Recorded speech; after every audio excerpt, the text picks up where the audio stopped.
The iPhone 14 Pro has promised the biggest camera upgrade ever on an iPhone. A more sophisticated flash, a more advanced ultra-wide camera, better close-up shots, better video, not to mention a new image processing algorithm that they call the Photonic Engine. So we've got 12 categories, and through them we're going to see if these upgrades are enough to beat Samsung's Galaxy S22 Ultra and make this the best smartphone camera in existence.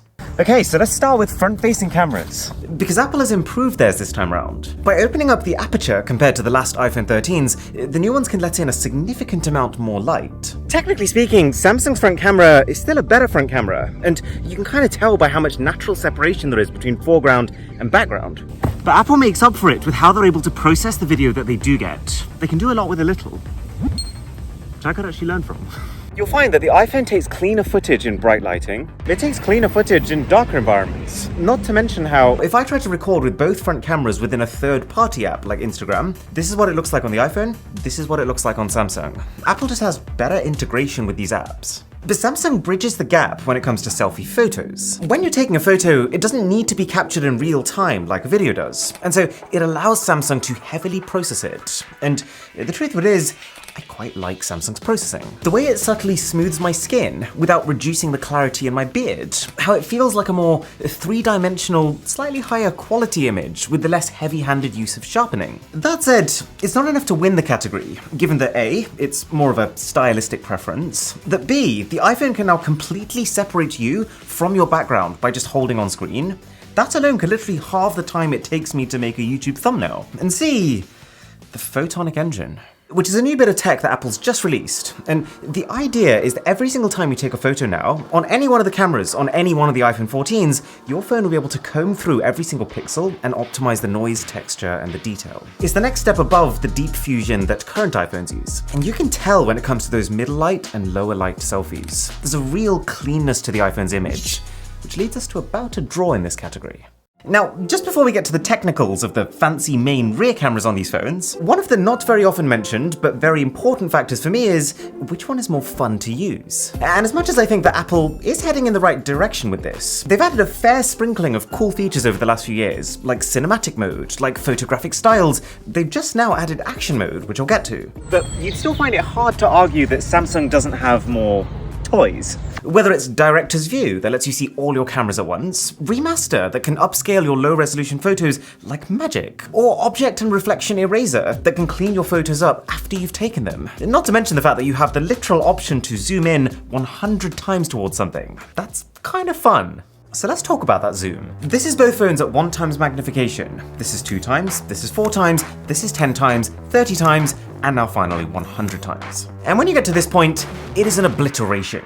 Like yes, even though Apple's Photonic Engine can maybe bring out more detail, the sheer fact that iPhone's max optical zoom is just 3x compared to Samsung's 10x, it's a difference that software is going to struggle to recuperate. But the iPhone does have one new trick here. The fact that the company has quadrupled the resolution of their normal main camera, from 12 megapixel on last year's iPhones to 48 megapixels, means that they're now also giving you the option to be able to losslessly zoom in 2x using that camera and still apparently get a full quality 12 megapixel output.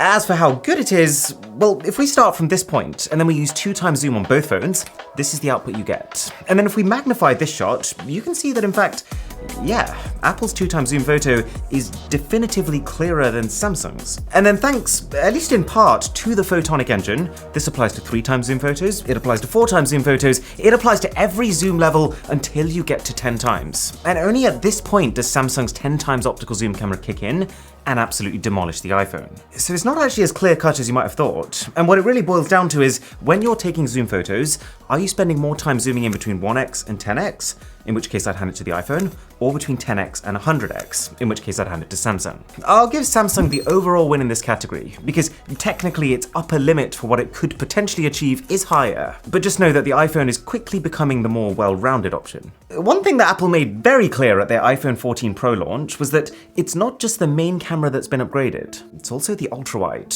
up to 3 times better, they said. And where I first noticed this improvement was when I started to take macro shots, which use the phone's ultra-wide camera because it has a really short focal distance. I wasn't sure what to expect. You know, we've seen plenty of 40%, 50% promised improvements, only then to be able to actually get the new phones in our hands and barely be able to tell the difference. But in this case, all it takes is a quick side-by-side versus last year's iPhone to see that a new benchmark has just been set. And against the Samsung, it's also not hard to see how much closer it can focus from, and how its detail level is also a cut above. I think this is where the photonic engine really shines, because macro shots are all about the clarity of textures, and that's kind of what the whole thing is made to be able to optimize. But yeah, so far then, that's 2.5 points to the iPhone, 2.5 to Samsung. This is neck and neck. So, let's get serious for a moment. If we just put all the niche stuff to the side, the zooming, the macro, if we're just talking about the main camera that you'll be using for 85% of your photos, who does it better? Now, I already mentioned that with the iPhone, there's been a serious resolution bump from last generation. It's gone from 12 to 48 megapixels. But I have to say, the number itself doesn't really mean anything. I mean, for starters, if you just take a normal photo from either of these phones, what they're both doing is just clustering together a group of smaller pixels into one bigger, cleaner pixel, and still outputting a 12 megapixel image. But also, Samsung has a 108 megapixel resolution. As they continue to remind us on Twitter, this is kind of cringe, Samsung. So if resolution was the key metric, it would be game over right out the gate. No, this battle is more won by the sensor size, the quality of the lens, and most importantly, how intelligently the phone can process the information that this camera system is capturing. And this is where the new iPhone smashes it. Because even with less than half the resolution, its sensor is actually slightly larger than Samsung's, for maybe the first time in history. And it does seem like Apple is also processing that info more efficiently.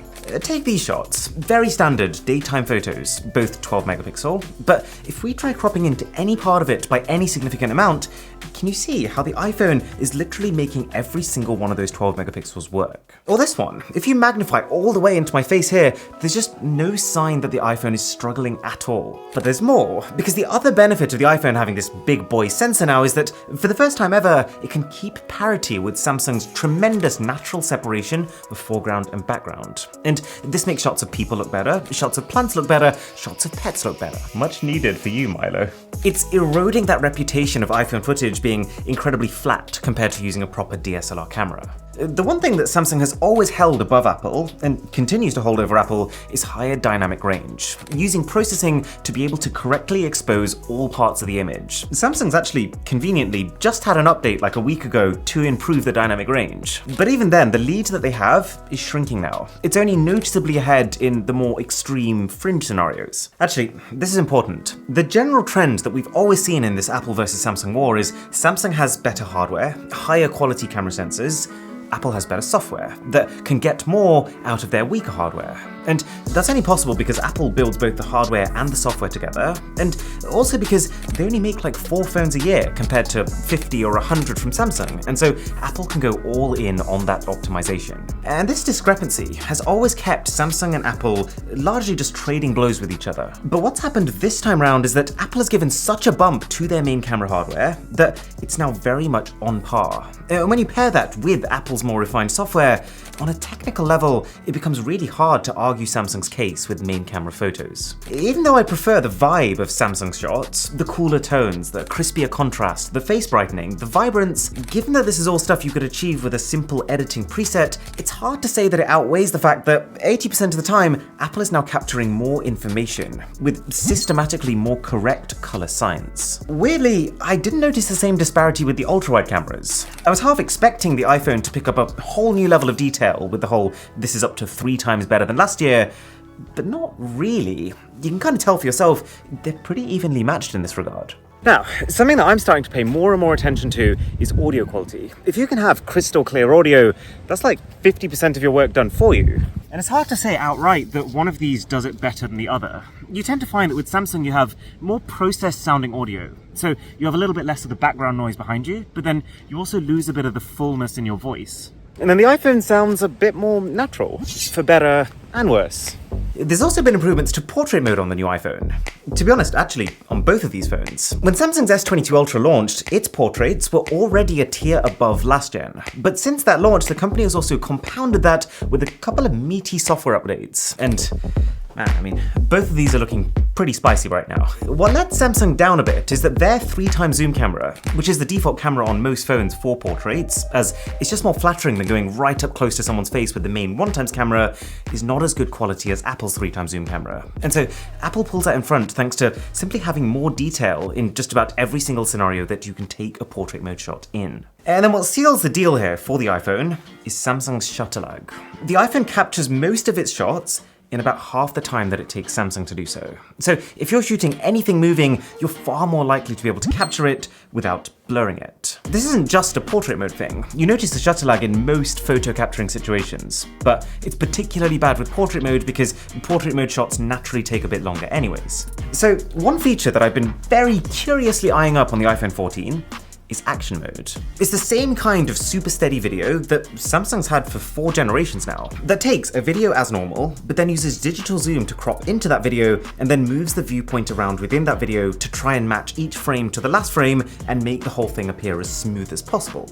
I've never actually liked this feature, just because it completely kills the quality on Samsung. Like, this clip could be as smooth as butter, but I don't want 1080p footage on a 2022 flagship phone. But Apple's implementation is not just dramatically more stable, but also has less of a quality hit. There is still some. Normal video can be shot at 4K. This action mode only works at 2.8K resolution. But that's still over 2 times the amount of pixels compared to Samsung, which is enough of a difference that when you're watching it back on your phone's display, the iPhone's results just looks like normal footage, as opposed to Samsung's where you can really tell that you've used a specialized mode.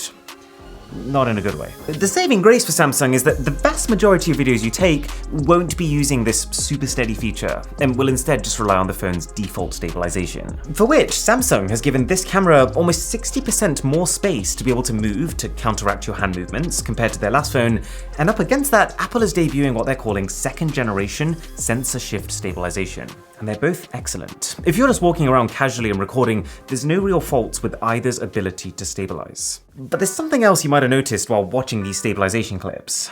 I'm talking about the quality of the video itself. You know that the iPhone wins this one. The 13 Pro was already better than the s22 Ultra at video, so it's not surprising that the 14 Pro is too. But the question on my mind has been, with all the new camera hardware upgrades that Apple supposedly added this time around, how far ahead is it exactly? Well, imagine you're having the most typical day. You're strolling around the park, you're getting absolutely soaked because it's the UK. Most people, even then, would still notice the difference. It's not hard to see how Samsung really struggles with darker areas. Anything that's remotely shadowy, like my jeans right now, it just kind of crushes them. It makes them just look black. Plus, if you look towards the edges of Samsung's If you look towards the edges of the Samsung frame, you will notice a sort of like an aberration. It's almost like there's a filter on top of it that's making it less sharp. And yeah, sure, that wouldn't be there if we were in direct sunlight, but it's still in the middle of the day. You shouldn't have that on a $1,200 Ultra flagship phone. Now, I do think that the Samsung is the more exciting phone to shoot with. The idea that I can get 8K footage on the main camera is a fun option to have. The fact that I can get full 4K video while using my 10x zoom lens makes it feel like a sniper scope that I can fit in my pocket. Plus, this phone has an S Pen inside of it that doubles as a Bluetooth remote to be able to trigger that recording. This is cool stuff. But while it does do a better job as a toy for video, it does a distinctly lesser job as a tool for video. Like if you switch to both phones' ultra-wide cameras while recording, Samsung's quality takes an even bigger hit than Apple's. The iPhone can transition smoother between its various lenses, with less color shifting while doing so. And it's just generally more likely to get colors right, as you can probably tell comparing this footage to what these two phones see if you put them in the same environment. Samsung has redeeming qualities, but I would take the iPhone in this situation 9 times out of 10. The iPhone's cinematic mode now works in 4K, which is high enough quality that I would actually use this feature regularly, whereas Samsung's been left behind at 1080p where it still feels like a novelty. Actually, I want you to see this feature in full screen, because you can probably tell the edge detection is better, the blur is more natural than it was last year. This is far ahead of what any other company is doing with this right now. Plus, when you get to lower light, the graininess of Samsung's video can sometimes spiral out of control, and it seems like no amount of updates that they've dropped in the last 6 months have addressed that. And that brings us on to the single section that I've been most curious about: night mode photos. This is where Apple is claiming the biggest leap for its new phones. This is where Apple's using numbers like 2 times and 3 times to describe how the new photonic engine, paired with better camera sensors, is going to lead us to some sort of paradigm shift in image quality. And I will say this, I can tell it's an upgrade. You see surprisingly low amounts of noise, even in the really dark areas. I wouldn't say it's twice or 3 times as good as last year's iPhone. It's more like they took last year's image and just gave it a significant cleaning up. It's making me really wish that there was more flair. I wish we had more kinds of night mode and astrophotography features like we do with so many Androids. But as a base photo that you could then take to other programs to have more fun with, this is the most technically impressive night mode that I've ever seen on a smartphone. Its brightening power isn't quite as much. Like if you put both phones in a pitch black room and take a shot, Samsung will come out brighter, but that doesn't mean better. And likewise, when you stick both phones on a tripod and point them up at the night sky, Samsung is brighter. But brightness is not really what you want here. It's that clarity which the iPhone is better delivering. Speaking of which, there's also Apple's new flash module. Now, ever since the introduction of night mode on phones, I have almost exclusively shelved the use of flash. I don't think it looks natural or flattering. This upgraded flash module, though, kind of helps. It's not necessarily the brightest flash I've ever seen. Samsung almost consistently spills out more light. But the benefit of this system, which only really kind of comes into its own in these nighttime scenarios, is that it's more delicate with the light that it does give out, which I would argue is a greater skill. I probably still won't use it, but if I had to, it is better than what most competitors are doing right now. Oh, and a sub to the channel would be flashy. So then, just before we pick a winner between these phones, slow motion. It's pretty clear that neither of these two companies care about slow motion. The feature is pretty much in the same place that it was 5 years ago, with the quality just slowly trickling up as the camera hardware naturally improves. That said, the iPhone's jump has been a little bigger. And while I can safely say that iPhone's slow motion used to be behind Samsung's, it's slowly but surely caught up. Samsung claws this back to a draw with the option to shoot super slow motion video, but it looks so bad that I think I'd be embarrassed to put that anywhere. So, let's have a look at these results. The iPhone has won 8.5 points, the Samsung 3.5. So, if you ask me on the spot which of these phones has a better overall camera system, and I can only pick one, for now it is the iPhone. With a few caveats. That A, different categories are worth different amounts to different people, so there is some subjectivity to this. B, that while the iPhone is the same price as the S22 Ultra in the US, Apple has made the phone more expensive in other regions. And C, you could argue that the S22 Ultra has been out for 6 months at this point. It's not a new phone anymore. But I don't think that argument holds up too well because it usually takes Samsung about this much time to become fully optimized. So the S22 Ultra has only just really reached its peak. Now, you might have realized over the last year that the only case I've been using is the D-brand grip. There's a reason for that. It is the best phone case I've ever used. It protects the front of the phone really well while having these recessed lips that still let your thumb glide over. It keeps the buttons nice and clicky thanks to the cutouts around them. And like the name suggests, the sandstone texture that you got all the way around makes it very grippy. And so when I found out that D-brand is actually working with Ali Abdaal, who's a friend of mine, to make this new collection called Palettes, I had to get one of these grip cases with his design. I've ended up going for the Magma one, but I would be lying if I said that Solstice wasn't also calling out to me. Damn, I'm genuinely torn again. Anyways, link in the description to check out the grip case.